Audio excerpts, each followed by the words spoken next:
Di tengah perang yang semakin memanas, PM Israel Benjamin Netanyahu justru dikabarkan sakit dan harus menjalani perawatan.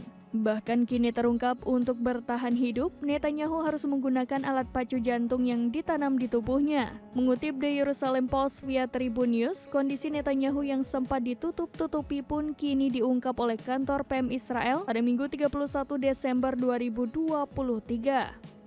Dalam sebuah rilis, Netanyahu dilaporkan dalam kondisi baik-baik saja usai mendapatkan perawatan di rumah sakit beberapa waktu lalu.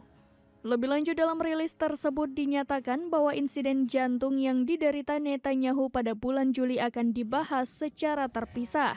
Pasalnya, Benjamin Netanyahu telah dirawat di rumah sakit karena masalah jantung dan dipasangi alat pacu jantung sejak Juli 2023 lalu. Netanyahu menjalani operasi jantung dan harus bergantung pada alat setelah mengalami aritmia jantung, namun kini kondisi tersebut berangsur membaik.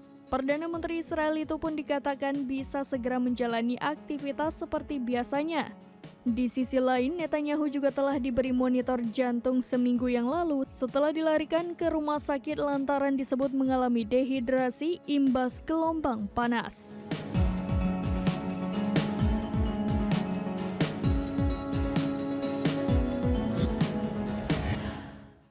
Download Tribun X sekarang, menghadirkan lokal menjadi Indonesia.